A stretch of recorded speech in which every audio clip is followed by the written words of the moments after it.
Get your girdle on, Greta. It's time for a new episode of the Haunted Heart Podcast. Wow, that energy. I have it here for you, top of show. That energy. I'm girl. awake. I am awake. Did you snort a lot of coke over there on the other side of that table or something? Nah, girl. You know I don't fuck with them drugs. I am drugs. I don't need drugs. That is... Salvador Dali said that. That is very... Well, wasn't he also on drugs? Probably. I believe he was, girl. I feel like he snorted a bowl of cocaine and then, like, stood up, fixed his hair, which was disheveled, put a hand on his chest and looked right over that shoulder and said, I don't do drugs. I am drugs. I feel like he was... something tells me that he was into opiates. I think it might have been opiates. Feel like maybe.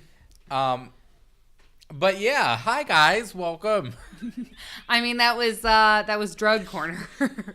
Let's get that out of the way up top. Welcome to our dare corner. We dare you to do drugs. Oh no.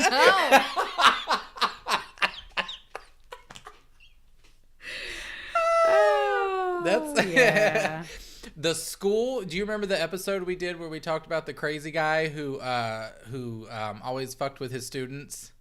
Talked about his mom. Who talked about their moms. Yeah. Doing the kid's mom in the back seat. Yeah. That's the school he teaches at. It's true. It's true. I dare you to do drugs. God bless. He probably was the fucking dare officer too. He was probably sitting there like, that's cool. Yeah, that I was snorted a line off your mom's back once. That was in Scotland, right? Yeah. Yeah. Yeah. Yeah, it was. You know, wow. He just worked through a lot. We're off to an excellent start this episode, but I'm going to tell you what, it's great because the topic that we're going to get into later on is dark, it is heavy. So you better get your laughs now, baby. You better get them yucks in. Because Yuck. it's about to get her fucked up. Like, for sure. You fucked up. You got to get your yuck now because it's about to get you fucked. It's going to be serious, folks. And that's rare. We're in rare form on this podcast. That's true. So how was your week? My week? I don't remember my week. It must have been the drugs. No, my week was fine. Nothing major happened. I think I did some meditation. Mm-hmm. Did some reading of my tarot cards for a little bit. Okay.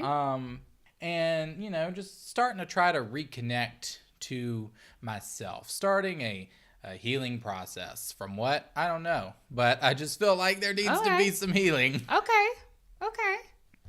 What about you? I had a crazy ass week. A lot happened, a lot going down, exciting things. But I also, one of the dark points of my week, I filled out a very important professional setting form on which I said that I graduated magna cum laude. And of course, wait, that's not right, if you'll notice, it's supposed to be magnum cum laude. So I instead just put a woman's name. Wait, so that you said happened. What? You said madam? So it's a Latin honor. I understand. It's difficult for us here. We don't usually talk about Latin graduation honors on this show, but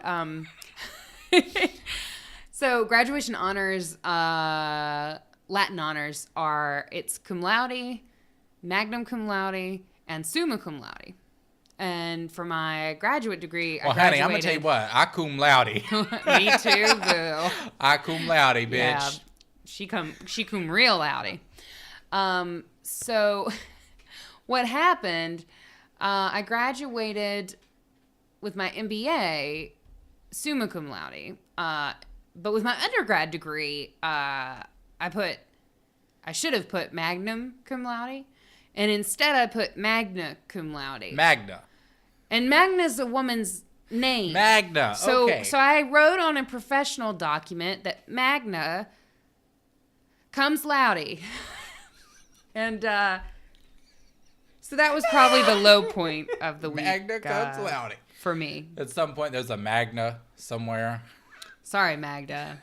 I apologize to you. But no, you know what? You cum laude all you fucking want. Because For we're real. recording this on International Women's Day. So happy International Women's Day, belated to all of you fabulous international women, all you witch bitches. I love you.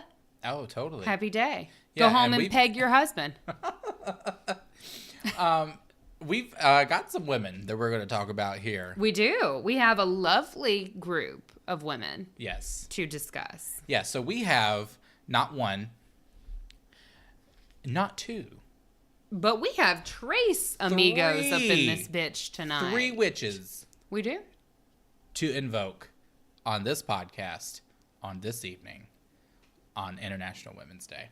I love it. I'm here for it. I love it. Would you like to go first? Ladies first, of course. Oh, yes, ladies first, ladies first. Yes, I do believe I So will. we have our 3 candles. We have a lovely orange candle. We have a lovely blue candle. We have a lovely green candle. Green. And they have been dressed with good intentions for your health, wealth, and happiness, baby. We want you to get whatever it is your heart desires. We want you to cum get- laude. We do. We want you to cum laude. We want you to get that good. And we will light your candle and say your name and invoke all of that positive energy, hopefully to come right up into your life, baby. Yes. And kiss you right on the cheek. All right, so for the first one, we are going to do Sharon M., who is a member of our Haunted Heart Harem.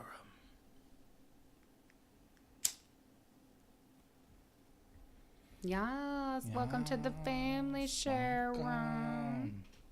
And the next one is for Montana, who is also a member of the same Haunted Heart Harem. I love it. It's one name like Prince. What was that? Fetching. That was so weird. Okay. And I believe the honor is yours. Yes. So I will be lighting my candle tonight for Stephanie C. And this was actually really cute because her boyfriend signed her up as a surprise. Isn't it keepers? I mean, bless you. Her boyfriend, John, signed her up, and John said, make sure you shout out Stephanie. It was really cute. He sent a message, and he was like, yeah, I signed up, but my girlfriend is actually the fan of the show.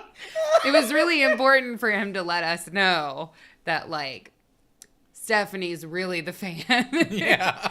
It reminded me of, like, when, I forget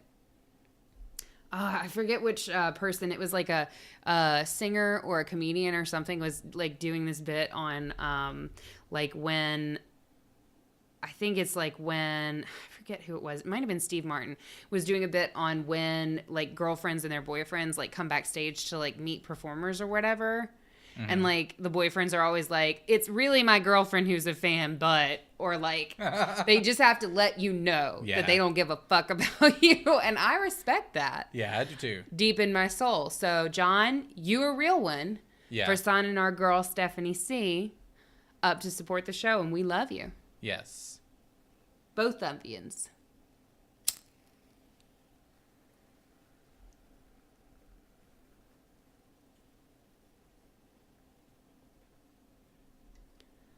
So your candles are lit. She is a member of our cannibal cult. Girl, I done fucked it up. You done fucked it up, girl. I did. Stephanie's a member of our cannibal cult.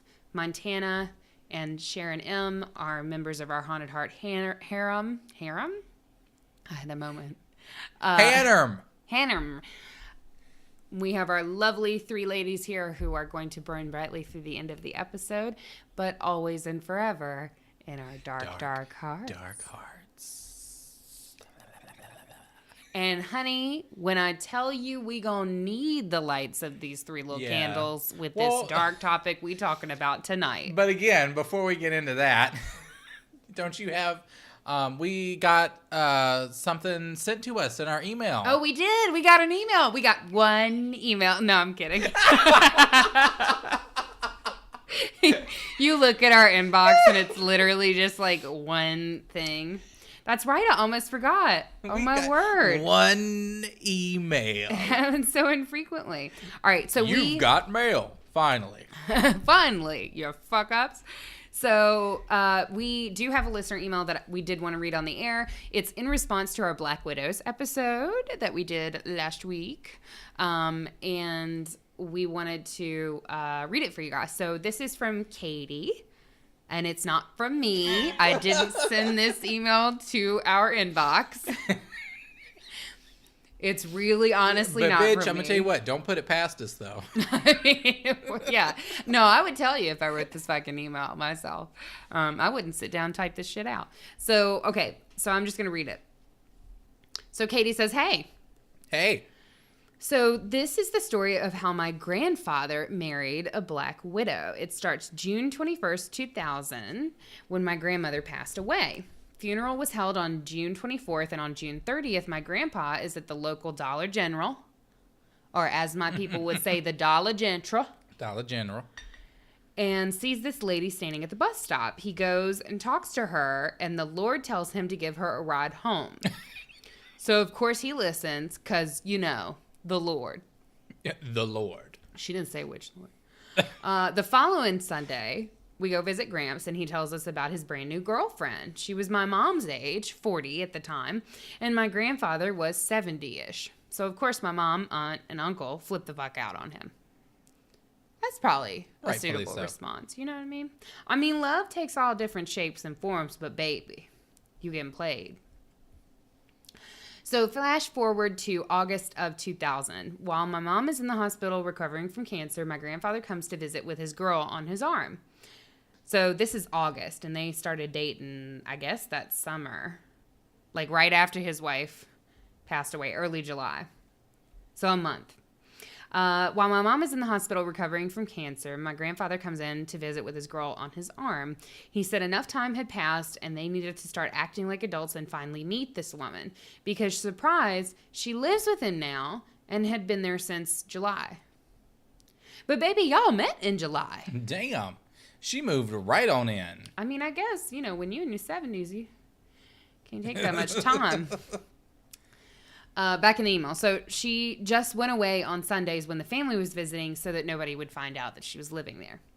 As we find out more and more information about her, we find out that she has 4 dead husbands, the last of which had died on June 7th, 2000. So my mom, aunt, and uncle decide that my grandfather's will isn't strong enough. They go to a lawyer, and all 4, the 3 of them plus my grandfather, become power of attorney.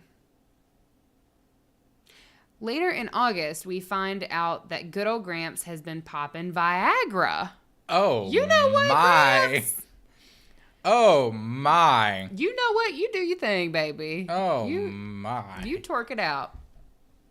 But also, he had a known heart condition, and I'm pretty sure that you weren't supposed to take that. That's true. Okay. You can't be doing that shit if your heart's fucked up. Nah, girl. You need to just get creative, Gramps. His diet had also changed drastically to any and everything this woman could fry. So my mom, aunt, and uncle start talking to my grandpa and kind of playing along. They let him know that they understand he was lonely and they would give her another chance while all trying to find out as much info as possible about these dead husbands. This conversation leads to a lot of new information, the most notable being that over the 4th of July weekend, my grandfather had eloped to marry this woman. Dun, dun, dun. Hell. The dun, dun, dun is actually typed out, and I appreciate it. My mom and aunt were pissed. So the next Sunday dinner, my mom and aunt, not so subtly, start drilling this woman about her previous husbands. They were all 15. I'm sure that was real fun. Oh, yeah. I would love to be there. They were all 15 to 30 years older than her, and every single one of them had died of a massive heart attack. So then they start asking her, what does she do for work? Oh, you don't have a job, says Mom. I'd reckon not with all that life support you've received. Oh! Says Aunt Sue. Well, just so you know, my father doesn't have a will. We are all actually power of attorney, so if he dies, you don't and won't get shit, says Mom. Fucking Mom. Sounds like my mom. Shit. Mom is a straight shooter. My mom. That sounds like something she would say. I don't have to take this, says Frances. I'm guessing Frances is the Black Widow. And storms off. Silence Actually, the email says science fills the trailer, and I wasn't going to call you out, girl, but that's really funny. Science fills the trailer. Yes. Bill Nye, the science guy, just like swoops in. Silence, what I'm assuming, fills the trailer as we all finish eating and leave. Please keep in mind that I'm 10 years old at this point, so exact quotes may be off. However, it was pretty darn close. The very next Sunday, we walk in the door, ready for round 2. Where's the Black Widow, says my aunt to my grandfather. He looks at her and cries a little. Frances decided that she didn't want to come between me and my kids, especially while they are mourning the loss of their mother. November 15th, 2000, the divorce was finalized, and we all had a little more to be thankful for that year. So there you go. Best, Katie. Oh. That's interesting. Crazy. What a crazy whirlwind year. I love that clap back. Well, it's not really a clap back, but I love that shade that was thrown by the mother at the table. Like, oh, I guess you don't have to work with all that. Is it life support? You said life support. Is that correct? What was typed out was life support. I think it was like alimony or life insurance money. Life insurance. I think that's probably. With all that life insurance. That is great. With all that life support. I was kind of like in a hospital. That's great. No, we love it. So, yeah, that was grade A shade right there. Narrowly sidestep. Excellent play by mom and auntie. So now we're okay. I'm just so excited to be so downtrodden. Okay. So, first of all, disclaimer. If you haven't gotten the hint already, this case is it's got some details in it that you may not find appealing. So fair warning. Turn back now. Yeah, is what I'm telling you. It's a tough one. We have to give trigger warnings for child abuse, animal abuse, pretty much abuse of any kind. Yeah. So trigger warning. Turn around now. Insert. Waiting music. Okay, so we are actually covering the case, or I should say the sex scandal of the Hosanna Church in Louisiana. And now usually I'm down for a sex scandal. Honey, no. Usually I'm at the center of a sex scandal. But we ain't talking about the good kind of sex scandal. No. We talking about some bullshit. No. So I pulled a lot of my information is actually just sort of pulled and spliced together from articles that I've read online, namely like I think it was I don't know. Most of this isn't original. Amazing. Isn't Haunted Heart original writing? No, there was a really good article by the New York Times. New York Times, yeah. New York Times was a really good I was going to say the Times, but then I was like, no, it wasn't that. It was the New York Times. I think people too. call the New York Times like the Times. Like people in New York just say like the Times. Well, our listeners are saying it's time for us to get to this story. In the Cypress Flats of Tangipahoa. Is that right? Tangipahoa? Tangipahoa. Tangipahoa? I don't think they hit the I behind the J. I think it's like Tangipahoa. Tangipahoa. That one. In the Cypress Flats of Tangipahoa, a fervently religious area in the swamps north of New Orleans, local people still remember proudly how the Reverend Louis LaMonica vowed to take Tangipahoa Parish for Jesus. The elder Louis LaMonica began Hosanna with fewer than 24 congregants. By the 1970s, the church had nearly 1,000 members. A sanctuary rose along US 51 north of Ponchatoula Creek, and behind it, a school where a generation of youths studied. In 1984, Mr. LaMonica died. After some interim pastors, the church passed to the younger Mr. LaMonica in the mid-1990s. And strife followed. Many congregants drifted away, many to the Harvest World Outreach Ministries started by Hosanna's former youth minister. Mr. LaMonica did not respond well to the competition. Former church members claimed that it angered him, I should say. At one point, he moved to excommunicate anyone who merely visited another church. And he fought with his family, including his mother, who was the church's secretary, eventually ordering them all out of the church. A couple of years in, and apparently there was some sort of strange mass exodus from the church, which only left like a handful of members. And now, many of them, including the Louis, I keep on wanting to say Luis. But I'm it's not sure if spelled it's Louis. Louis. Oh, I mean, it could be Louise. And that Louise. region, like, it could be pronounced Louise. LaMonica. Yeah. Let's just say We're going to call him LaMonica Jr. And a deputy sheriff who once lived on the church grounds are behind bars, accused by the police of a, quote, litany of ungodly offenses. It sounds like the subtitle for my autobiography.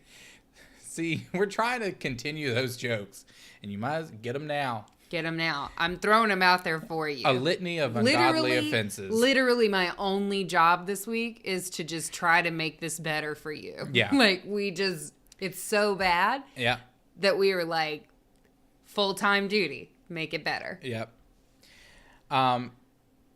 And those offenses included the sexual abuse of perhaps 24 children and the mutilation of cats for satanic rituals. Now, fuck all of that. Yes.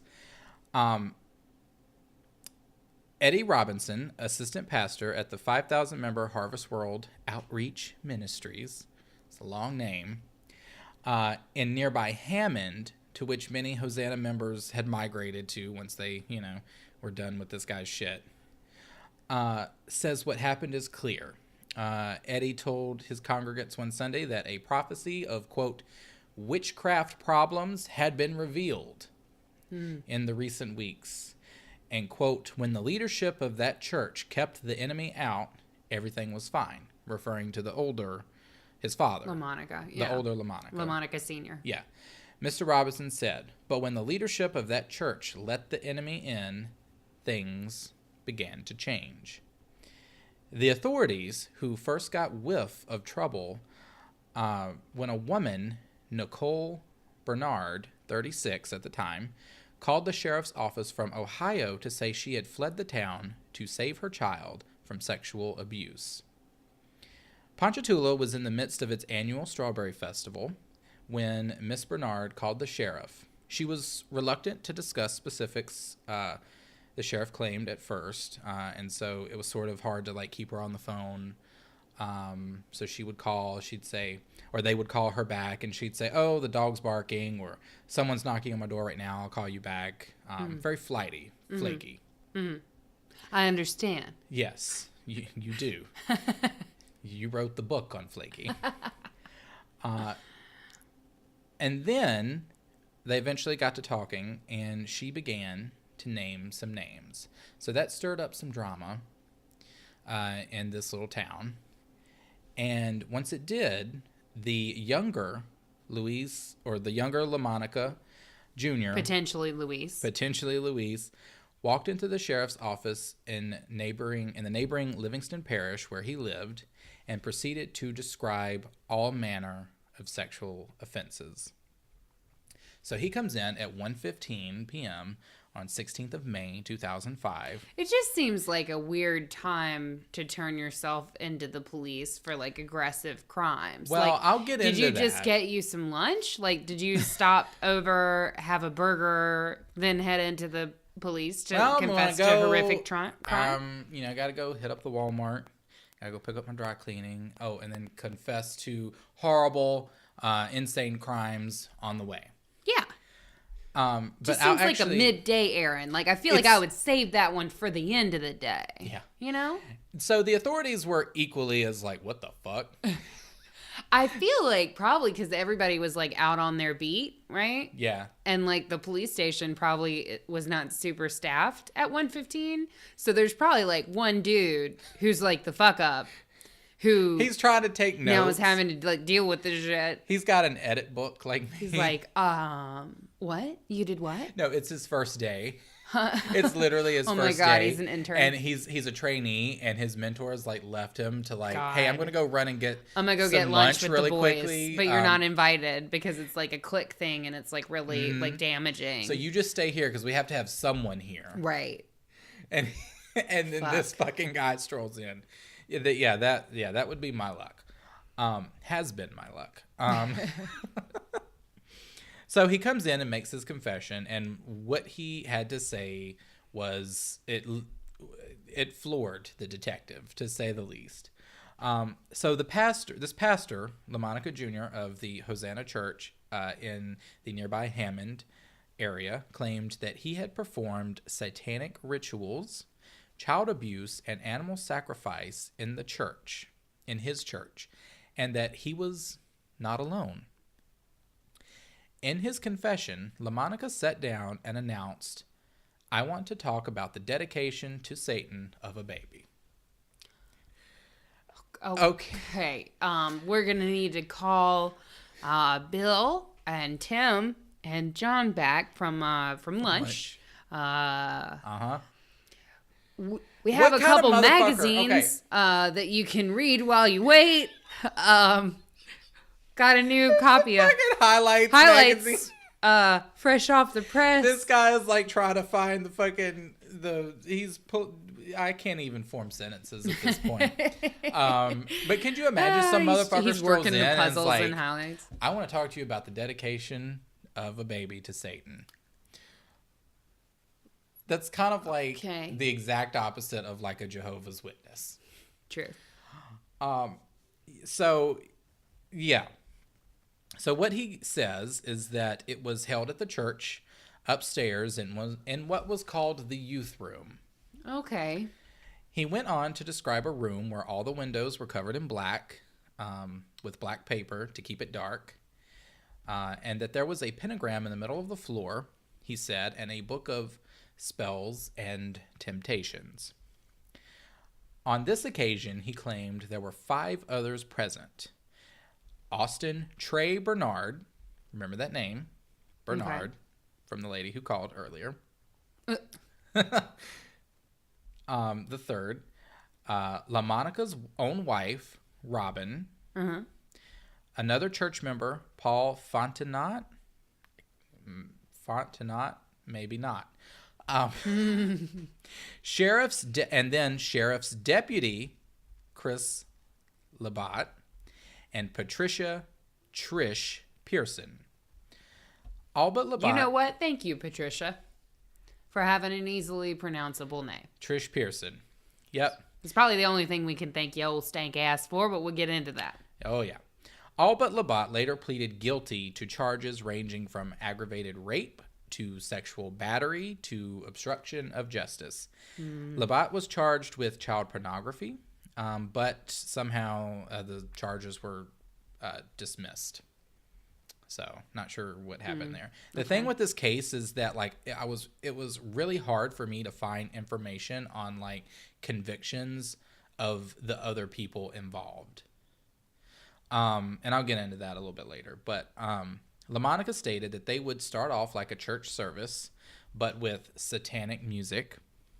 There were candles burning, dark red candle holders, and the dedication of baby A into Satan with this pentagram, which was drawn on the floor, and she was placed in the middle of it in a black dress.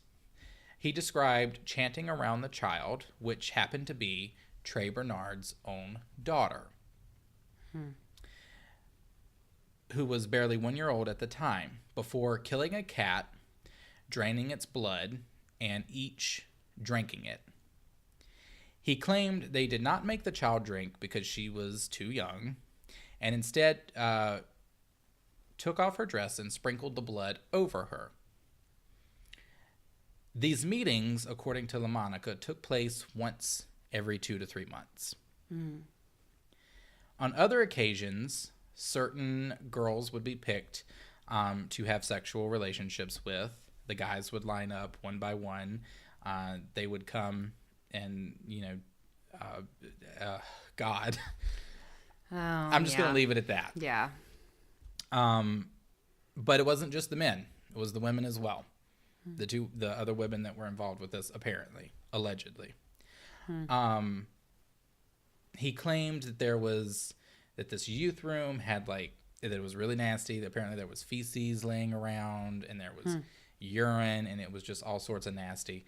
And he claimed that during these, quote, satanic rituals, end quote, he would become distorted by the devil and that demons would change him into an animal, be it a snake, fox, wolf, spiders, all of that mess.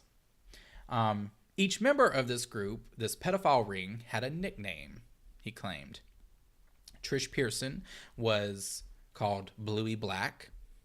After the color of her face when I beat her ass. This is what I want to say. When Kitty Strader rolled up in there and beat her fucking ass. That's right. But no, it was after the colors on the spell book that she carried. He called his own wife, Robin, the lady, because she was an organizer and made sure that stuff goes right. I don't think there was much going right there. No, I'm just gonna... Nothing at all. Doesn't seem like much is going right, Robin. I don't know what the fuck you're doing. Yeah, no. Trey was the mastermind. Gag me. Okay. Yeah. And LaMonica himself was chief. Oh my God. What kind of fucking bullshit. This reminds me of the Vanguard. Yeah. Yeah. Except so... Actually, yeah. Yeah, the Vanguard. Except just terrible. Yeah. Exactly like the Vanguard. So LaMonica stated that the secret ceremonies had started in 1999 and carried on to 2003 when he and his wife separated and he moved out of the church building. After LaMonica confessed to everything, I am here to tell you, this motherfucker had the audacity to stand up and make like he was going to walk right out of the police station. I feel like, was he just a fucking idiot? And like, if he thought that if he confessed that you can't be charged? Is he just a fucking dumbass? He thought that by aiding the police that he was going to somehow be granted immunity. Okay, no. But you have to like strike that deal. Like you have to strike that deal. Right, they have to bring that to you. You don't come in and just like talk about abusing children and then like then they cut you a deal, because I feel like after you talk about how you hurt children, cat and spraying its blood on an infant. I'm gonna tell you what, we wouldn't have got past the murdering a cat thing, because right then and there, I'm gonna shoot him, like, and I'll go on the record. And you're on the sheriff, and you just like literally discharge his weapon, like, and then he was discharged. That's it. No. Yeah. So yeah, that's what he thought. We wouldn't have got much. Wow, what a fucking idiot. He thought he was going to walk right the fuck out. So by the time the case reached court in the summer of 2008, there were two competing narratives that had emerged, and neither of them gave credence to any sort of satanic cult, or any of that he had mentioned. But that was the story that stuck publicly. To the prosecutor, District Attorney Don Wall, the case had nothing to do with the occult. Any reference to that was simply an attempt by LaMonica to wriggle out of his own guilt by somehow claiming to have been compelled by Satan. And that these acts and everything that had happened was pedophilia, just brutal and sustained and grim. And that's that. Mm-hmm. Which I'm inclined to believe. 100%. Yeah. To hop in here, I want to mention it just because it's kind of tangentially related to this case, although this case happens a lot later. Some of you guys, this may be kind of, I guess, like lighting up some brain cells in your brain thinking about satanic panic, and the period of time that we did have in the late 70s, throughout a lot of the 80s and then into the 90s, where a lot of crazy crimes were blamed on so-called Satanists. And the country really kind of freaked the fuck out after this guy, Mike Warnke, published The Satan Cellar in 1972. That kicked off this era of like total paranoia where it seemed like, you know, if you believed what was to be told on television, that there were devil worshippers in every single town. And, you know, we have the famous case of McMartin Preschool where, you know, the kids are pulled into interview rooms and the adults are trying to get like these crazy lurid details from these kids, and they're kind of feeding them information, and then the kids' stories get worse and worse and worse, and it's this crazy abuse, and we end up with kids telling stories of being flushed down toilets. I mean, it gets like crazy, way out there. So I just kind of want to hop in and say that, you know, this case, Kenny has researched it pretty thoroughly. I've also looked into it. Although satanic ritual abuse doesn't have a very high, there's not any one single case that has been attributed to, like arrests that has been attributed to satanic ritual abuse. This case seems to be a legit, you know, pedophile ring. Everything kind of checks out. A lot of the satanic panic cases are not. But this coming a little bit later, it definitely has ties to satanic panic, but this seems to be legit from everything that we've researched. You know, this is not a case where people are blowing things out of proportion and, you know, blaming things on devil worshippers and blah, blah, blah, blah. This is a case where we're seeing that sort of language and that sort of ideology being, of course, misused, because Satanists don't abuse animals and they don't abuse children. Right. Those are like two big tenets of Satanism. So this seems to be a case where people are using, you know, the bad people, the pedophiles who are, you know, involved in the crime, are using that sort of language, that sort of ideology as kind of a smokescreen, to explain their actions. Yeah. But what it is a pedophile ring. Exactly. So that was the argument that the prosecutor brought up. Right. So, and at the time, LaMonica's sons had also given graphic accounts of long-term abuse at the hands of his own father, their own father, and also Bernard, the other gentleman who was the other main guy that was there. The sons had reported being abused by Bernard. And his and their father. And their father. They were a part of the children that had been abused. And they also described occasions in which they were subjected to various abuses as they were passed between their father, Bernard, Paul, and at times they had claimed that their mother and Trish Pearson were present. But here's where it starts to get a little murky and a little weird. Well, I mean, obviously it's weird, but the defender... Yeah, I'd say weird. Yeah. It's weird. Children's lives just being completely fucked over and stripped away. But the defender comes in, Michael Thiel, and he came up with an altogether almost equally as bizarre account in which he cast his client, LaMonica Jr., as the victim of a Christian cult led by a preacher named Lois Mowbray. He alleged that Lois, this false prophet, who had moved into the area and was also a member of Hosanna Church, she sort of became, I didn't mention her earlier, but she came in and became I think like an associate pastor or preacher or whatever. I don't know, hierarchy in church or whatever. But she became involved in the church. She was the assistant manager of the church. Kind of. Yes. So she, I believe, was the catalyst for this mass exodus that happened. Mm-hmm. So right about the time that she comes in and starts becoming involved, that's when this, like, you know, most of the church, the people that had been attending this church left, and you were left with this small group of pedophiles. Why did they leave? Was it because they didn't like her, or? Yes, that's the narrative. Okay. That's the narrative that the defender was, that he was trying to play. Yeah, the defense lawyer. Yeah, the defense lawyer.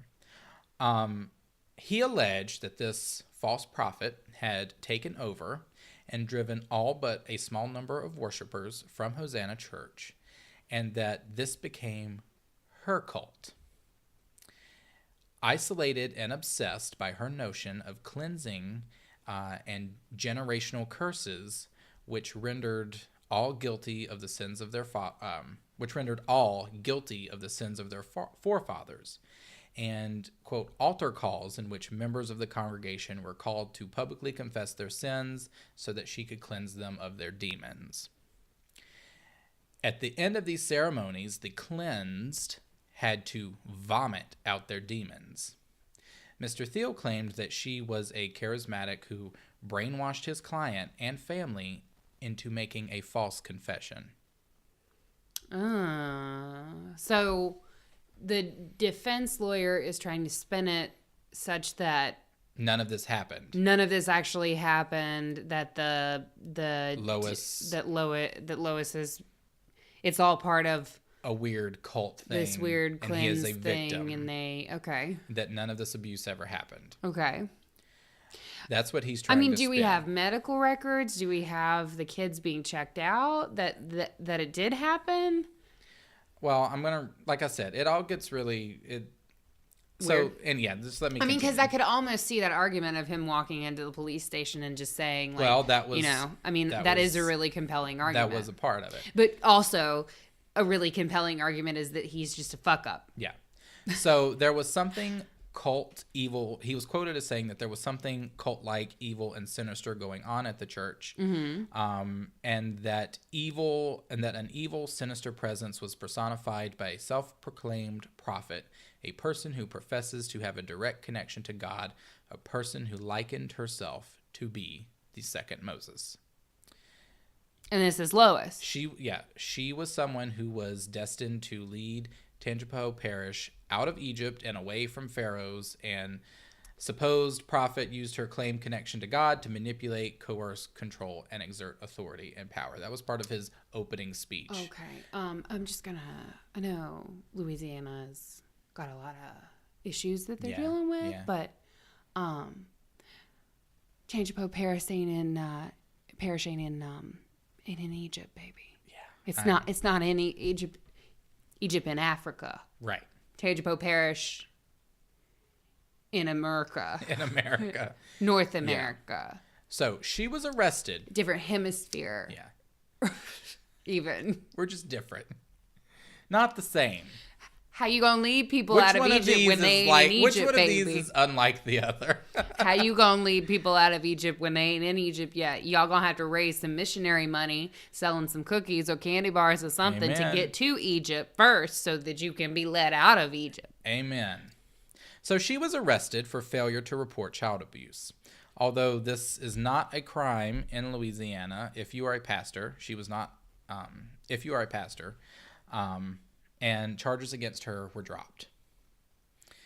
She apparently had instructed LaMonica to write down his sins in order to cleanse himself through confession. And this, rather than going to authorities, was her reaction to supposedly his tales of violently abusing his sons and all of this stuff. Her reaction to it was to, write it down, and, supposedly. Just make a note of make that? A note just of it. Fucking jot it down in a fucking She didn't go to the authorities. Spiral Mead notebook? No. Like, you ain't gonna make no calls, no, girl? She just told him, write it down. She won't go into the authorities. Oh, okay. So there is no mention in these writings that LaMonica, so his confessions that he wrote down. Right. There is no mention of Satan or any of the rituals. There was mention that they used like animal masks and black robes. And he had written more than 200 pages detailing what he did to his children and who he did it with. So he wrote down this stuff, claiming it to be a confession. State police and the FBI, who were called in to investigate the church, the FBI got involved because they got wind that there was possible child pornography from this posted online. Then the FBI gets involved. Okay. They found when they searched the area, they found no DNA evidence of animal blood, no satanic scrawls in the youth room. They even checked under blacklight; nothing was found. And LaMonica had claimed that and lots of people had claimed that they saw like a faint outline of a pentagram scrubbed on the floor. None of that was found by the FBI. LaMonica claimed his confession was false and forced. So this is when they're at trial. But please note, his sons had already previously, given their statements and their testimonies. How old were the sons, do we know? I'm not sure, but they were... Like teenagers? They were younger than that. Younger than teenagers. They were younger than that. Okay. At the time of the article, which I think was written in early 2000s, it said they were now 18 to 20. So probably like teens, early teens, maybe. Okay. I think they had been early teens. So his sons recanted their own accounts on the stand. So that's what I mean. It gets really weird. But ultimately, it was the bleak plotline of abuse, not the outlandish fictions of Satanism and the occult, or the power of a false prophet that the jury who convicted him and the judge who sentenced him believed. LaMonica is currently serving 4 life sentences to run concurrently. He has had a petition to appeal denied. Bernard received 3 consecutive life sentences. Wow. And then the aftermath of the scandal, there were all of these, because, this is a small town. So there were all these calls to tear down Hosanna Church. And one company wanted to buy it, bulldoze it, and put a hospital on the site. But ultimately, Hurricane Katrina saved anyone the trouble of gutting the building. And so it was cleared out, quote, not by a contractor, but by an act of God. And that's sort of where a lot of the articles leave off. It was very hard for me to find out information on, I think, several of the people that had been involved in this, like the other people. Some of them were arrested. Like, it told me that they were arrested for, like, obstruction of justice, but I couldn't find anything that was, like, that they got convictions other than LaMonica and this Bernard guy. But clearly there was something there for them to convict on. Right. Apparently, because there was an article that I read that when the young boys, LaMonica's young boys, recanted, the person who they were telling it to said that they were very, like they had tears in their eyes. They were like, he could tell that they were visibly upset, but they were recanting. Right. So it's very, like, he's in jail. He's not getting out. But it's very up into the air. Like, obviously, there was no, satanic rituals and stuff that was going on that he claimed. Right. Because FBI ruled that out. But there was obvious abuse going on. Right. And either way you go about and you spin it, whether it was his defense lawyer who, claimed that none of it never happened and that it was all fake and that he was brainwashed and being worked over by this Lois HBIC of the church. One article that I read stated that she is the one who told him to go and confess. To the police, and that's why he went. Right. And that she is the one who told him, "Oh, if you go and confess, then they can't charge you. They won't charge you." Right. And that's why he did it. Yeah, just double check. if anybody ever gives you that advice, just double check it. Yeah. I think that this Lois, I think it was fishy from all around. I definitely think that it's a scandal. I think that the whole, satanic part of it was, a panic. Right.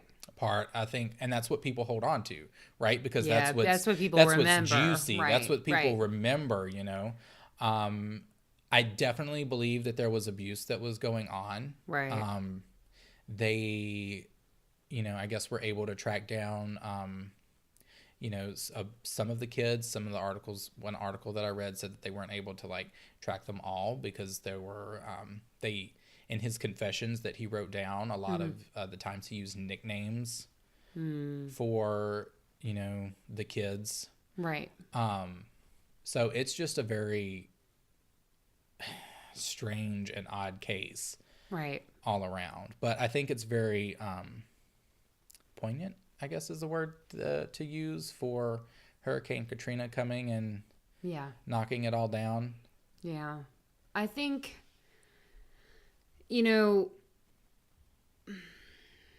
it's interesting because, there is that element of satanic panic involved with this case. And I think what sometimes we lose in, looking at those cases is it may not be that people were wearing black robes and chanting and spraying animal blood all over. By the way, happy that the cat made it. Right? No traces of animal blood when the FBI did their thing. There was maybe somebody cleaned. But there was actually, he was actually charged for animal cruelty as well, for sex with an animal, with a poodle. Damn. A poodle. So the cat made it, but the poodle didn't get no. Yeah, didn't fare. That fucking poodle, man. That poodle was like, God damn it. This fucking ugly motherfucker right here. For real. But no, I think the important piece that this case kind of brings to light is that sometimes, it may not be that people are wearing black robes and sacrificing babies to Satan, but, there could be some shit going on, because it's easy to look at a lot of those, and I'm even guilty of this myself. It's easy to look at a lot of those satanic panic cases and be like, oh, these is just, especially, I feel like it's especially people like you and I are especially susceptible to that because we do know a little something about Satanism, and because we kind of have that knowledge, we look at the satanic panic stuff and we're like, we're super critical of it. We're super, oh, this is just, white Christians getting their panties in a knot because they, somebody's a little bit different and it's a problem. But sometimes, that there is actually something to that case. And sometimes we actually do, like in this case, have a pretty good indication, good enough for 4 consecutive life sentences and 3 consecutive life sentences of abuse that is happening. And it's a bummer. But I guess just because something has that element to it and you don't want to contribute to satanic panic, because I get it, that was a time period when a lot of people who were different, a lot of people who are just like you and me and all the listeners of the show, if you wear fucking Kiss t-shirts, then you're the devil. You're part of what everybody's so afraid of. But I think too, we need to kind of take it with a grain of salt and maybe look at some of those cases and say, okay, maybe devil worship isn't what's happening here, but what is happening? Is there another element that's going on that needs to be investigated further? Yeah, I totally agree. It was just so, researching this case was just so confusing because it was I was researching it and I thought I was done, but then they introduced this Lois character and I was like, well, fuck, where did she come from? Right. She came up out of nowhere. Right. And then you get all these descriptions, you get this, he's describing all this stuff. She seems ominous. She is, there's a lot of, so there's a lot of stuff that I didn't mention because of just time limitations. Right. There's an account, and I might post this on the website or stuff, but of where LaMonica, of other things that she did within this church cult, because you've got there were 2 young women who they actually called to testify, who were members of the Hosanna Church and were named as victims. Because like I said, some of them, like there were names, they were able to find some, but then not all of them. Right. Sometimes there were nicknames. Right. But they, testified to, these two girls came to testify, and they said that their membership in the Hosanna Church was just solely about worshiping God, that they never saw any satanic symbols or rituals at the church, and that even though they had been named as participants, like I said, by some of the suspects, even LaMonica's own sons, both women said they never had sex with LaMonica or any other church members. Interesting. So instead they described this Christian cult related around, like that, which circled around this Lois character, who is sort of takes, like, what's interesting is that this story starts, or in this case starts one way, and you get one perspective of it, but then as you dig deeper, it's almost like a rabbit hole, right? And you sort of, it makes you wonder, it makes you question, but I don't have answers for you. Yeah, I don't have answers for you because of, I just don't. And LaMonica's never released like a full statement. He's not. Well, I mean, he's apparently. I mean, he still tries to get his, appeals or whatever the hell it is that you call it. But, yeah. So, but we're both given life sentences, double, triple, quadruple life sentences. So they're not coming out anytime soon. So. He and the Bernard guy. Yeah. Interesting. So. All right. Well, that was fascinating. Thank you. Yeah, it was very fascinating. It went a little better than I thought it was going to. Everybody needs to take a shower now and a stiff drink. But one of the reasons that we wanted to talk to you guys about this case this week is because we have a very, very exciting special guest. Yes, Luis LaMonica Jr., ladies and gentlemen. No. We have invited Lord Satan himself, who is to weigh in on the case. Listen, motherfuckers, ain't do shit to do with me. That motherfucker. I love cats. I love that cat. I love that poodle too. I shook my damn head when I saw him do that. Shake my damn head. Shaking my damn horns. SMDH. Shaking my damn horns. Shaking my damn horns. No, our special guest this week is JP Willie. He is an indie horror author and a veteran. And we are going to interview him about his book, Blood in the Woods. And Blood in the Woods is loosely based on / inspired by the Hosanna Church Scandal. Yes. It's a very interesting read. Katie and I both fully enjoyed the book, and we're very excited to have JP on and talk not just about the story, but just about horror in general, and what it means to be a part of this community and to be someone who is an independent sort of horror creator. Right. Yeah, definitely, because we talk a lot about the process of writing the book and what that was like for him, and kind of what it's like to be an indie horror creator, and to, he works not only as a novelist but also as a screenwriter and director, and so we think it will be really fun for you guys. So we're going to roll that and hope you enjoy it. Yes. Hey guys, we are here with JP Willie, author of Blood in the Woods, and we're going to do a fun little interview so that you can learn a little bit more about JP, learn about the book, and get all kinds of fun info. Yes, we're really excited. Hi, JP. Hey, how's it going? It's going great. We are really excited to be talking with you today and going over the book. Blood in the Woods. Really excited to do this. This has been in the works for a minute. It has, but things happen. Life gets in the way sometimes. Yes. Yeah. So we're just kind of going to talk about the book. Feel free to share any info for our listeners. I think that, so Kenny and I have both read it. Your publisher was very kind to send us copies. Yeah, that was amazing. Yeah. So we both read the book. We both really enjoyed it. Mm-hmm. And I read a lot of books in general, but specifically a lot of horror books. And I really had a good time with this one. It was very fun. I have to say I love the cover because it like gives me like the VHS vibe. Awesome. Yes, I love it too. The graphic artist, his name's Joey Brana. He's absolutely amazing. Great guy. Yeah, it's like really cool. So we first our first interaction with the book was actually the trailer on YouTube. Yeah. Mm-hmm. And I know Kenny really liked that.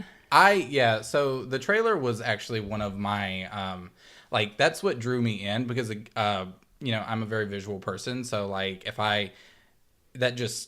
for me it just sort of sucked me in. And then so like once you had when it started and you had the music by what was it, Time Cop?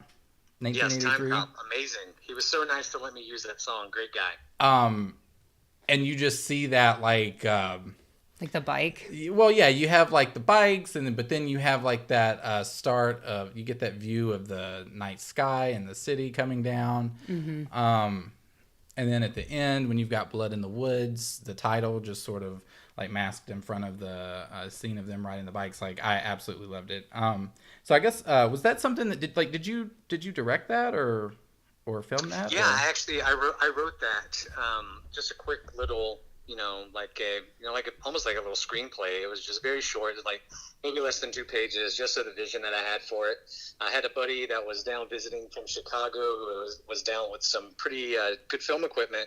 I believe we shot that with a oh dear God, I can't remember, but it was pretty good. It was a very good camera, as you can see, because you've watched it. And, I wrote it, and he was down. And what was special about that trailer was one of the kids, the shorter, blonde-haired kid, is actually my best friend Jack's son, who portrayed him in, the trailer. So it was very special to do it in my hometown. And it was really fun to do. And everybody that watches it, they absolutely love it. So... Awesome. Yeah, I was like, I actually kept rewatching it. I was like, I was into the music. It was really cool. I was into the music. I was into the vibe. Like it was, I kept rewatching it, and I'm pretty sure I shared it like on Facebook and all that cool stuff. Yeah, so. We'll post it for you guys so you can take a look at it too. Yeah, definitely. All right, so let's get started. Just kind of in general, what sparked your interest in writing novels and specifically writing horror genre novels? I've always been a horror fan, like since I was at least 7 years old after reading Bram Stoker's Dracula. Now to say if I completed it or knew every word that was in it, that I can't remember because it's a pretty difficult read for 7, but I remember there was a line in the book that said the dead travel fast, and it just gave chills down my spine when I read it. And so, my mom, growing up, she let me watch, like, Jaws, like, as I started getting to, like, 10, 11, I was in the Friday the 13th, Halloween, Texas Chainsaw Massacre. So I've been a horror fan for a very long time. And I didn't really decide to start writing until after my good friend Jack's sister, Jamie, passed away. And I had picked up a little book that most writers and most anyone that inspires a writer wants to. It's a little book from Stephen King called On Writing. And in the very back of the novel, well, I don't know if it's a novel, it's just a book, his memoirs and how he got started, and tips for writers. And the very back, it shows like 3 stages of his work. It shows like, from his mind onto paper. Then it goes to show his second edits that he goes through and does, months or weeks later.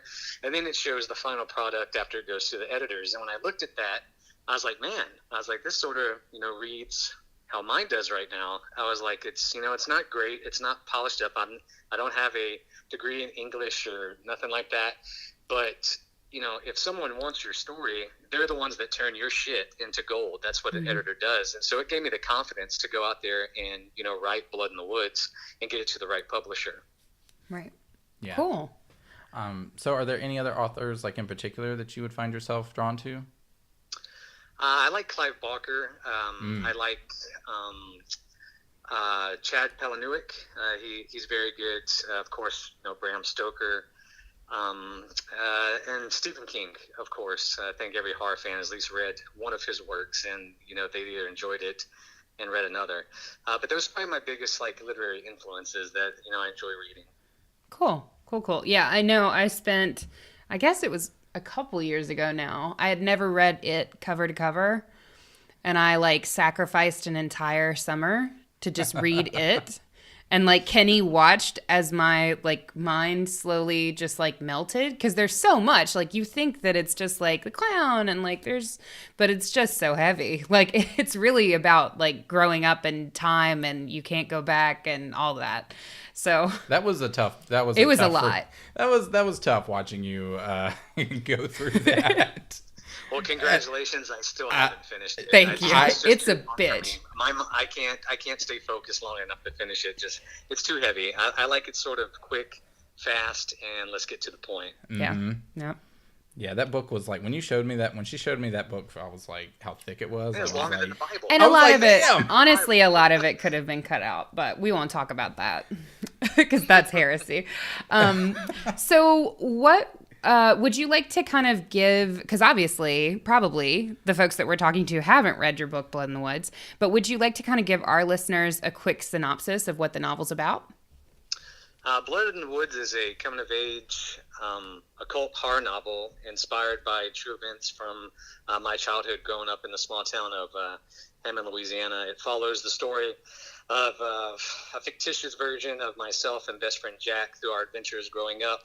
And one day we actually stumble on something absolutely horrible in the woods one day, and our lives quickly take a turn for the worse. So if that sums it up, that's the best I can do. Yeah. This is great. Good job. I'm giving away too much. No, yeah, that was perfect. Perfect. So how long, I know you mentioned, about having ADHD and whatnot, or and how difficult it is to complete something from start to finish. So how long was that process to write this book from start to finish? Because I know with me personally, it's really hard to if I have many projects that I would love to complete and have in my, and have to do, but and I can start them, and sometimes it's really hard to finish them, or it takes such a long time. So how long did it take you to finish it? To be honest, it took me about 2 years to complete, Blood in the Woods, the manuscript. It took me about 2 years, juggling, the Army lifestyle and, kids and work and everything. It took, quite some time. And then throw on top of that I have, ADHD. And, it's really hard for me to stay focused sometimes. And that's what almost everything that I do. And now it's even worse now that I've moved into filmmaking. And so, I'm writing scripts, I'm, producing some, I'm assembling cast and crew, locations, also directing, editing. So my other novella that I've been working on for the last year and a half is on its final leg, but that's taken quite some time too. It's just really, chipping away at it, one day at a time, and getting to it when you can, always going back and redefining your plot and your characters and seeing what you want to touch up on, again, what you want to, make more entertaining or interesting. So it does take me quite some time for any of the works that I do. Yeah. So you mentioned that you're in the military. How do you think being in the military has affected you as an author? You probably experienced it a little bit since both of you have read it. The level of violence that is inside of the book is sort of, and it comes out of really nowhere. A lot of the times when you read it, you don't expect it, and it's much like being in the military and out on patrol, and you get hit by an ambush. It really, your life just changes within the snap of a finger. And I sort of wanted to bring that to readers and take them out of their comfort zone, and bring a level of violence that their eyes would possibly never see, and put it on paper. Yeah, and I think we see so much violence every day, especially in the world we live in today, and we've really become desensitized to a lot of material. Do you think that that affects us negatively or positively? Oh, that's a great question. For me, I think it's a positive thing. To others who aren't as strong-minded or or whatever, they see certain things that can really affect them. And, you know, it's like the same job for like police officers, first responders. They see some atrocious things, you know, but they still wake up the next morning. And me, I'm a person of faith, so I believe faith has a lot to do with it, and really just your character and just your mindset, like how strong-minded you are to wake up every day and face, you know, the horrors of the world, and you know, and overcome them. So props to everyone who does that. And but to answer your question, I think for me, from my opinion, it's a positive thing to be somewhat desensitized to certain things that you see or come across. Right. So that you can put it into a more logical, intellectual frame of mind instead of reacting emotionally. Exactly. Yeah. Yeah. Okay, that's fair. And thanks for your service, by the way. We Yes, didn't of say that course. up top, but Oh, thank you so much. Thank y'all. Genuinely. Thank you. yeah. So you mentioned that the book is a coming of age story, but what are some of the other major themes of the book? Ooh, definitely family. First loves, and I truly honestly believe the book is about the unbreakable bond of friendship. And friendship is one of the most, if you have a good one, or, you know, a great friend that's there, you've been known for years, it's one of the greatest things, you know, that you can have in your life. Sometimes your friends are there more than family. Yeah, that's true. Yeah, and that happens sometimes. So I really think that's what the book is about, and I tried to capture that, really because I was just sort of pouring, you know, my heart out to, you know, how much I missed my childhood friend. Yeah. So I think that's what it's really about, is friendship and how it's almost unbreakable when the bond is just so strong. Right. Right. Yeah, I related a lot to that, and I related a lot to the character a little bit too. I mean, I grew up like my mother was a single mother. You know, I had a sibling. Father wasn't really present. So, and then, you know, I also have like a best friend that, you know, we kind of have been through some things as well. It ain't me. It ain't just to let everybody know. No, it's not you. Not I'm a her. different best friend. But like that whole idea of having a childhood best friend, and then, you know, how, you know, certain things can affect that relationship, and, you know, how sometimes it's almost necessary for you to move on and grow so that you can heal and then come back to it, you know? Right. Yeah, I agree 100%. Like, you know, when I joined the military, that was 19 years ago, and I just got back to the state of Louisiana 17 years later. So I've been here in Louisiana for the past 3 years, and I just spoke to my friend Jack yesterday. The guy who's, you know, his fictitious self is in the book. I just spoke to him yesterday, and I told him, I was like, man, nothing, you know, is more heartbreaking than talking to you on the phone and really not knowing you anymore. I was like, you know, you don't know me anymore. I don't know you. Like, all we have is what we had. And some people would say it's pathetic that you have those memories and you hang on to them. I think that those were some of the most wonderful times of my life. And, you know, Jack agreed with me. We really don't know each other anymore, but still our bond is so strong. We would still be there for each other at the snap of a finger. Right. Yeah. Now, does Jack know that you wrote the book? Yeah. Awesome. All the people that you read about, they knew it was a work of fiction. Cool. But they did want it. They did allow me to use their names, and, you know, they wanted to be a part of something special. And I couldn't think of another way to honor my childhood friends than to, you know, hopefully one day, you know, get a novel published out there, you know, with them in it, you know, where they'll forever be within a work of, you know, literature. So, and I'm glad that happened. Yeah.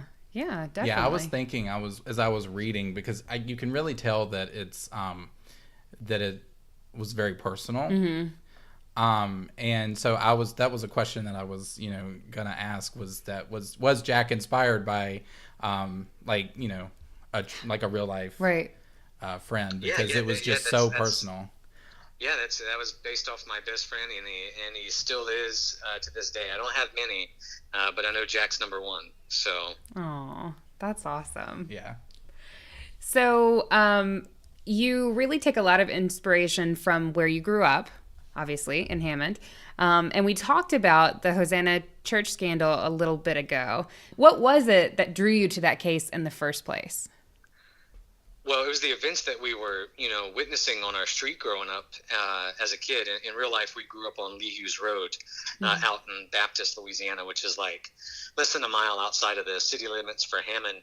And there's a lot of weird things going on. I mean, we saw people peeping over our fences, the drums that we used to hear in the woods, that was real. Wow. We used to stumble across altars. There was just a huge rise of like occult activities across the state of Louisiana and really the Bible Belt, because when the novel debuted, I had people reaching out to me from Virginia, like where you guys and gals are at, and Missouri, telling me that, hey, this was happening where we lived out here in the country. Cows were getting mutilated, their hearts cut out, satanic rituals were so-called happening in the areas, and it was real. And it wasn't until 2006 when Jamie passed away, I actually drove back to just sort of how the book is laid out. I drove down my childhood street, and I stood in my childhood driveway, and I just started, and I heard about the story about the crimes that were committed in that church, and I didn't know I had blood in the woods yet, but I had an ending to something based off the crimes that were committed into that church. So once I did start writing, I had already had the ending before I even really began, because when I started putting the pen to the paper, I was like, what really defines a loss of innocence? And me being a soldier, I remember when I did certain things or took certain actions that I felt that I lost a piece of me doing and some of the things I've done. So I tried to bring that into a coming of age. Right. Yeah. And I do have to commend you. This isn't really an interview question, but it's just a commendation. Having, obviously, with our show, we do a lot of research into paranormal, but also true crime is a big focus for us. And the Satanic Panic period is obviously a big focal point. And obviously the Hosanna Church Scandal is a little bit after that period. But I have to commend you for, in the novel, when you talk about the so-called like Satanists, you have a really good explanation of the difference between Satanists and devil worshippers. It's not all whitewashed. I had to do my research. Definitely had to do my research on that. Being and I don't really tell people most, but being a Christian, but in the Army, I knew soldiers who were Satanists. I knew soldiers who were Wiccans, and they were great people. I don't judge people based off their religions or what they believe in or don't believe in. I judge them based off their character.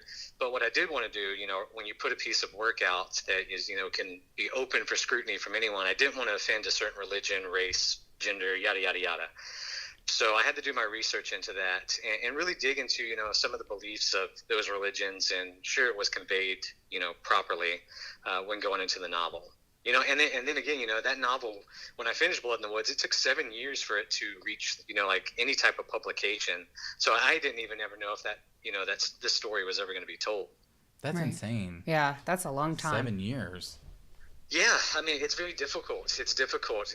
And I was just on a podcast like 2 nights ago with the screenwriters, two of the screenwriters who wrote Summer of '84. And during the podcast, they were talking, and they said one of the hardest things, that they had to get, the film directors and the budget for was to convince, basically Hollywood to kill a kid in a film.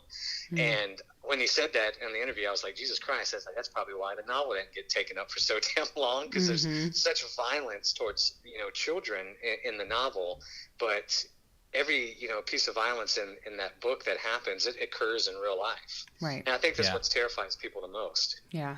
Yeah. Yeah, I definitely, without giving, too much away, the ending or the, the climax, I should say, it was pretty brutal. It was very brutal. And I was quite literally on the edge of my seat, kind of like I was watching a movie. Yeah. As I was reading. But, there was a moment in there that really just sort of kind of made me, like, I had to put the book down for a second. Not in a bad way, but, like, I need a moment. Right.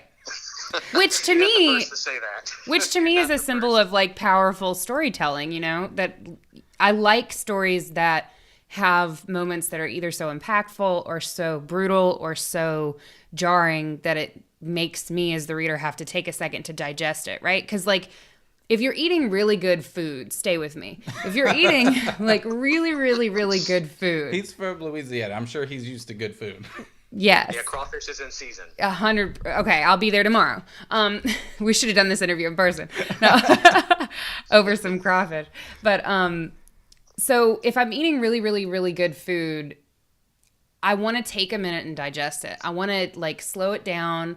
I want to kind of taste it. I want to sit with it for a minute, as opposed to like just eating regular dinner, shoveling it in, you know?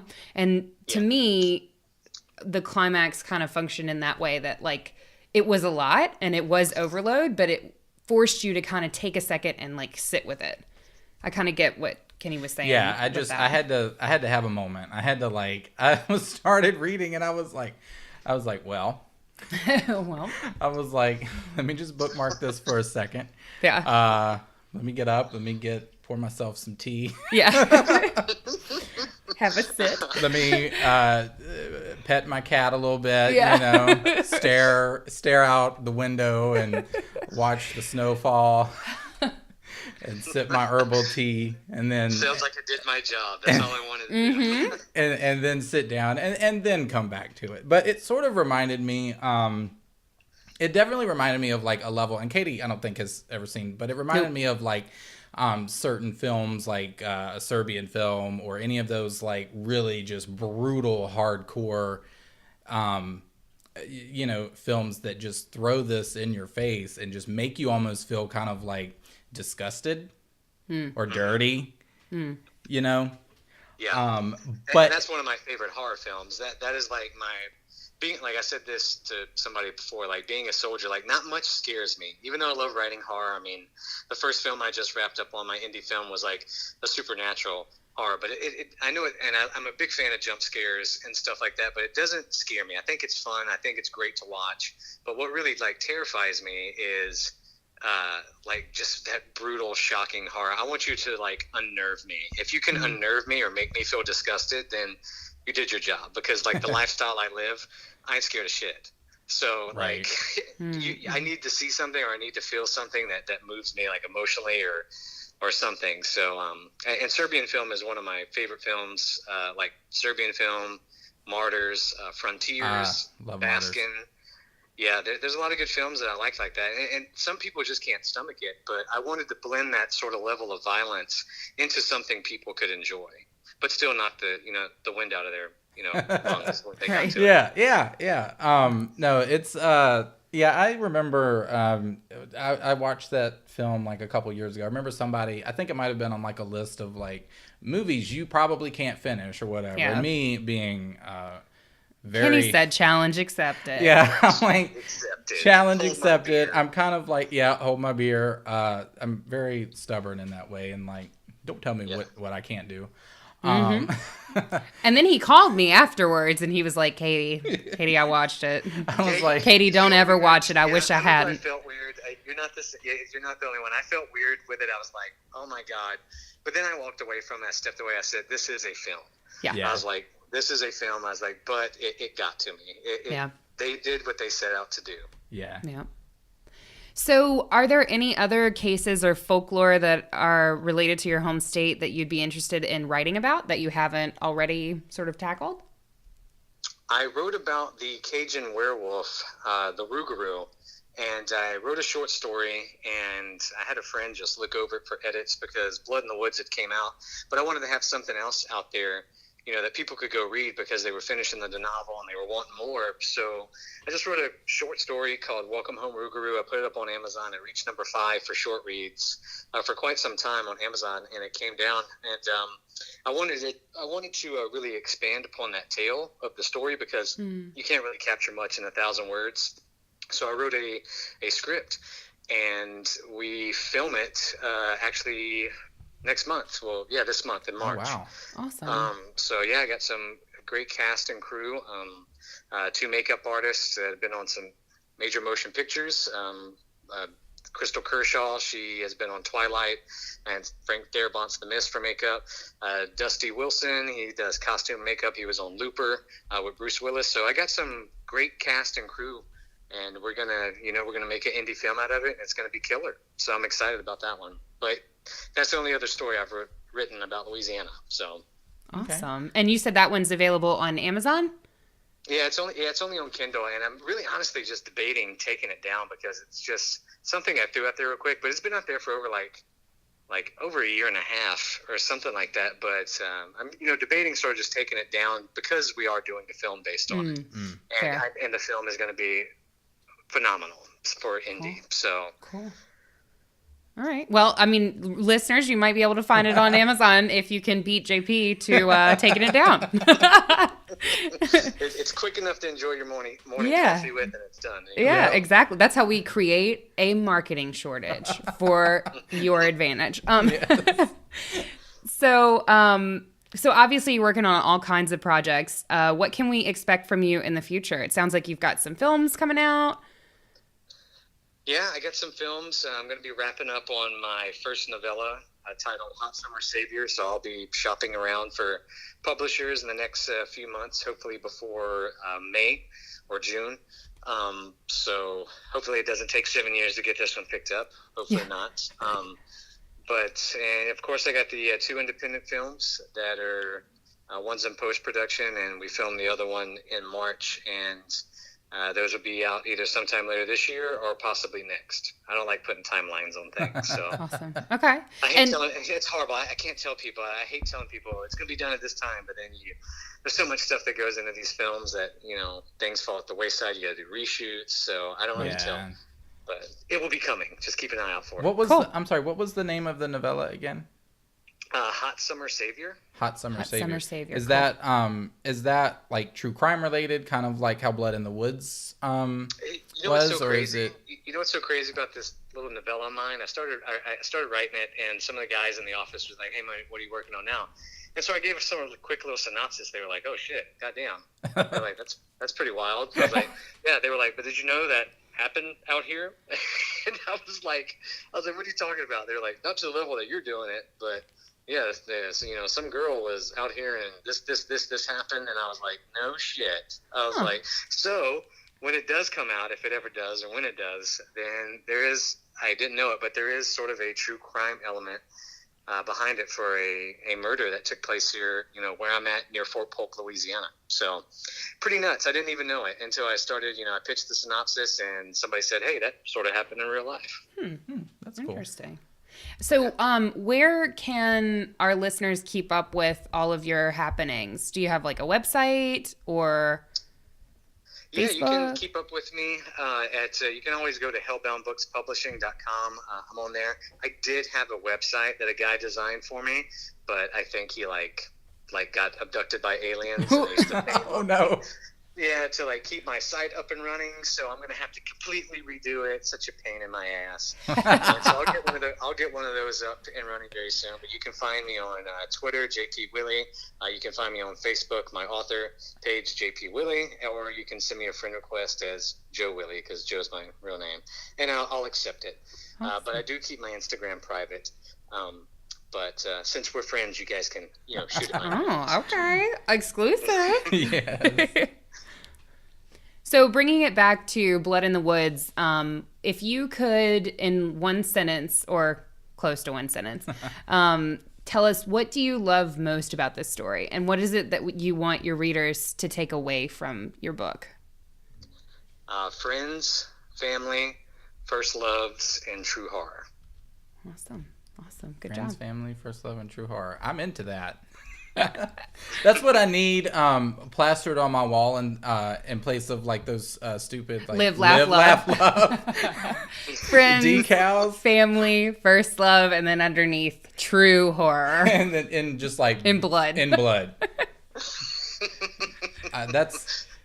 gonna work on that. That's an aesthetic. I think I need to get on Etsy, man, and start sketching it out. Man. I would buy it.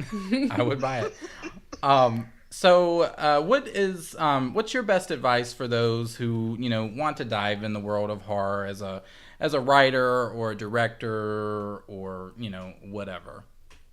If you want to become a writer, write.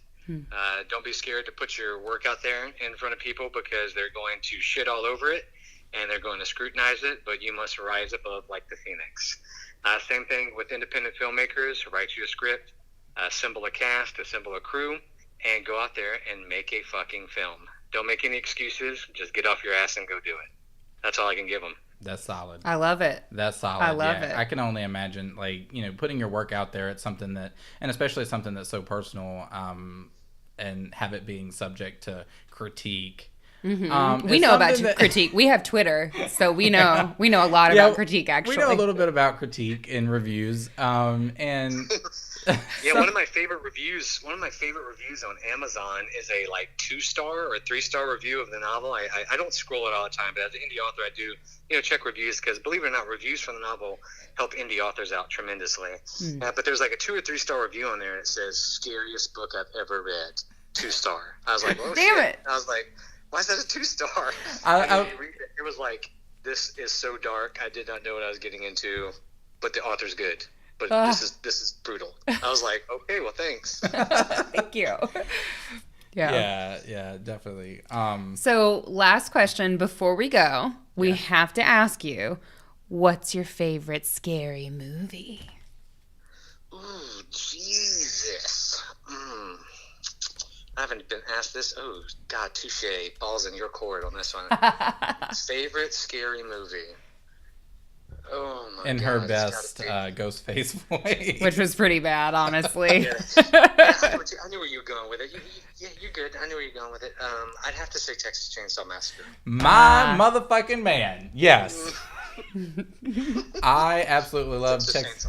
I love Texas Chainsaw Massacre. Mm-hmm. You know what that shit taught me? You know what that shit taught me when I was in 5th grade? Run fast? If you knock on someone's fucking door and the door creaks open, you don't walk in that motherfucker. No. And I've never done it. Still to this day. And also, and I'll knock on your door. If I come to y'all's house and knock on the door and your door opens halfway, I'll run my ass back to my car and start honking the horn or doing whatever. I don't go in the house. Exactly. It taught me to, like Katie said, run fast. We don't pick up hitchhikers. Mm-hmm. No, that's actually one of my favorites. And it's probably mine. It's mine in the original Halloween. It's got to be those two. A man after our own heart. That's exactly our own haunted heart. No, that's exactly what it is. My grandmother, the maternal side of my family, introduced me into horror. So my grandmother was actually the one. I think I might have been 6, maybe 7, and going to stay with her, and she was like, well, let's just pop in a movie. Texas Chainsaw Massacre. Let's just pop in a movie. Serpent and the Rainbow. Let's pop in a movie. Evil Dead. And my mother was the same way. I mean, it's like, what do you want to watch tonight? Let's watch Carrie. Let's watch, a whole gymnasium be massacred. Sounds like a cool ass grandma. For sure. I mean, you can't teach taste. That is true. It's just something you have. It was, I learned at a very young age. Awesome. So, but you did mention, I did want to say that you mentioned that, reviews are really, really great. So where all can they go to review the book?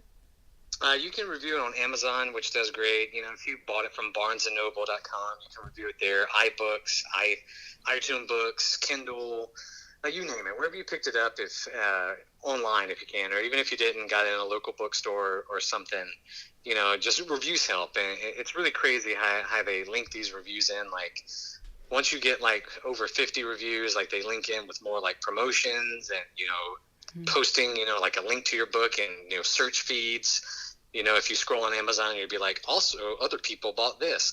So they'll start doing that. It filters in. So Amazon reviews, online reviews are a great way to really help authors out. So yeah, you got to learn how to play with those algorithms. Mm-hmm. I still haven't quite gotten it yet. Awesome. Well, we highly, highly recommend JP's book, Blood in the Woods. We both really enjoyed it. I read all kinds of horror all the time. Kenny is way more of a movie person than a book person. He also enjoyed it. I went through the whole thing cover to cover. Yeah, which is a testament in itself. I mean, I didn't skip literally anything. I think I even went through the other book recommendations at the end, and I was reading that. I was reading the logo for where you can download things at the App Store. I was doing all that. Yeah, so there's something for everybody. Really, don't be intimidated by it. It is brutal. It is definitely adult content, but if you can handle our show, you can handle this book. And I think that you would really enjoy some of the themes that are talked about. Yeah, our listeners, I feel like, will really enjoy listening to this book. So Blood in the Woods. Or reading this book. Listening to this book. We're going to read it to you now.